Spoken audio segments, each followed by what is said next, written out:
When a star dies, we assume its planets die with it. The star swells into a red giant, consuming the inner worlds. Or it explodes in a supernova, vaporizing everything nearby. This is the natural order: birth, life, death. But some planets refuse to accept that ending. Some worlds survive. They endure the apocalypse that destroys their sun. And when the fires fade, when the star collapses into a dense remnant, these planets remain. Orbiting corpses, circling the dying embers of stars that once gave them light. These are the last survivors, the final witnesses to the end of their solar systems. And in the far future, long after galaxies have stopped forming stars, these worlds will be among the last warm places in existence. Let us begin with the white dwarfs. When a star like our Sun dies, it doesn't explode. Instead, it swells into a red giant, shedding its outer layers into space. What remains is a white dwarf, a dense core about the size of Earth, but with half the mass of the Sun compressed into that tiny volume. It no longer fuses elements. It simply glows, slowly cooling over billions and trillions of years. For a long time, astronomers believed that planets near white dwarfs couldn't exist. The red giant phase should have swallowed them. The intense heat should have melted them. The stellar winds should have stripped away their atmospheres. But then we found WD-1856b, a planet roughly the size of Jupiter, orbiting a white dwarf in a blistering close orbit. It circles its dead star every 34 hours. Closer than Mercury is to our Sun. By all logic, this planet should not be there. During the red giant phase, the star would have swelled to hundreds of times its current size, engulfing anything that close. Yet the planet survived. How? One possibility is migration. Perhaps WD-1856b formed far away, in the cold outer system, and only moved inward after the star died. As the star shed its mass, the planet's orbit could have shifted, dragged inward by interactions with other planets or a remaining disk of debris. It fell toward the corpse of its sun and settled into a new, tight orbit. Another possibility is even more dramatic. Maybe WD-1856b didn't survive intact. Maybe it was once a larger world, partly destroyed, stripped of its outer layers, leaving only a dense core behind. A planetary skeleton, circling a stellar skeleton. Whatever the truth, the message is clear. The death of a sun is not always the death of its planets. Some worlds get a second life. Imagine living on such a planet. You look up at the sky, and the star above you is small, white, and painfully bright. It doesn't rise or set. It hangs there, fixed, like a glaring eye. Your year is only 34 hours long. You orbit so close that tidal forces have likely locked your world, turning one hemisphere forever toward the star, and the other forever into the dark. On the day side, the star burns with a cold, intense light. On the night side, the sky is full of ancient stars, slowly dimming, the galaxy aging around you.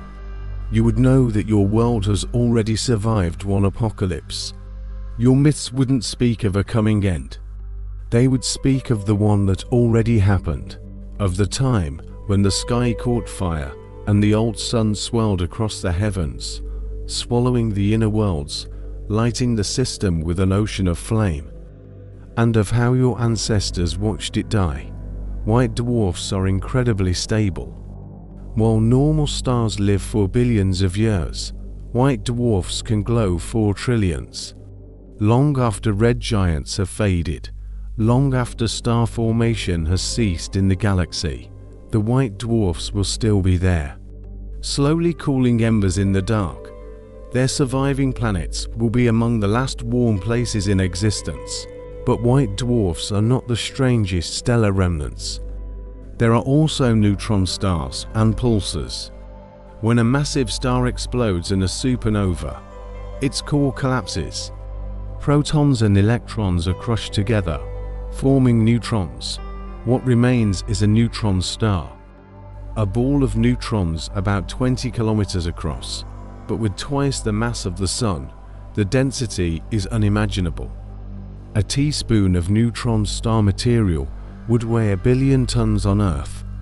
And some neutron stars spin hundreds of times per second, blasting radiation across space like cosmic lighthouses. These are pulsars. Nothing should survive near a pulsar.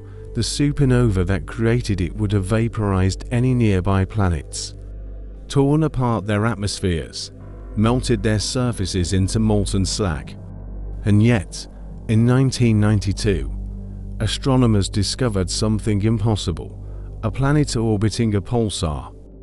PSR B1620-26, a rocky world, somehow surviving in an environment so hostile it shouldn't exist at all. At first, scientists thought these planets formed after the supernova, condensing from the debris cloud left behind. But further observations revealed something even stranger. Some of these planets show signs of geological activity, magnetic field fluctuations, atmospheric remnants, surface changes that suggest internal heat. How is that possible? A planet near a pulsar should be a frozen, irradiated wasteland. But instead, something deep inside keeps them warm, keeps them moving, keeps them alive. One theory suggests tidal heating. If a planet orbits close enough to a pulsar, the intense gravitational forces could squeeze and stretch it constantly, generating friction and heat inside. This is the same process that keeps Jupiter's moon and lit inactive volcanoes. But for a planet near a pulsar, the forces would be far more extreme. The planet would be caught in a gravitational vice, its interior churning, its surface cracking and reforming under constant stress. It would be a world in perpetual torment, never allowed to cool, never allowed to rest. Another possibility is magnetic induction. Pulsars generate some of the strongest magnetic fields in the universe. If a planet has a metallic core, the pulsar's rotating magnetic field could induce powerful currents inside it, heating it from within like a cosmic microwave. This would create a planet that is geologically active not because of internal radioactivity or tidal forces, but because it is literally being cooked by the magnetic field of a dead star. Either way, these planets should not be alive. They survived an apocalypse that destroyed their star, and now they exist in conditions that would kill any normal world. But there is one pulsar planet more remarkable than all the others. PSR B1620-26b, also known as Methuselah. This planet is estimated to be 12.7 billion years old. Let that sink in. Earth is 4.5 billion years old.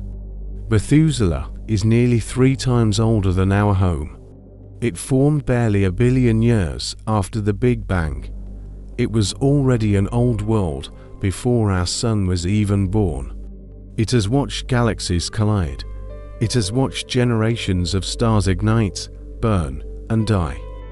According to our models of planetary formation, it shouldn't be there. The universe should have been too empty, too primitive to build a gas giant back then. Yet there it sits, a silent witness to the entire history of creation.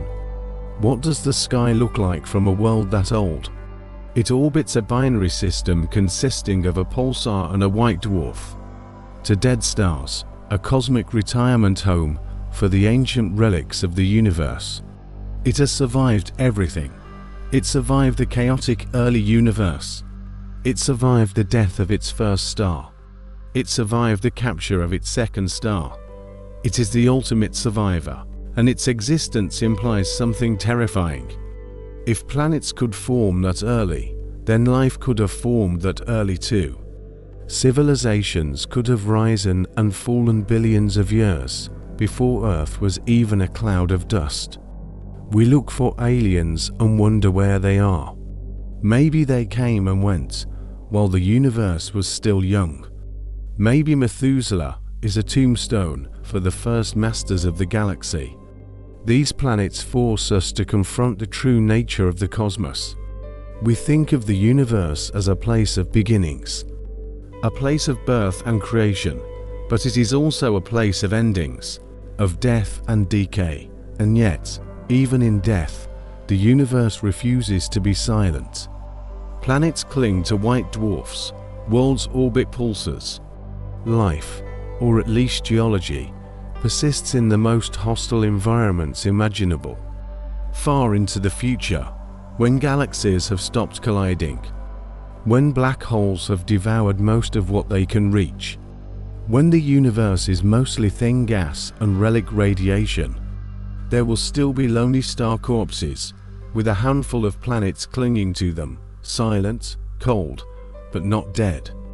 These are the last lights, the final embers of a dying cosmos, and they will burn long after everything else has faded. This has been Cosmic Terror. Thank you for witnessing the end with us. Until next time, keep watching the dark.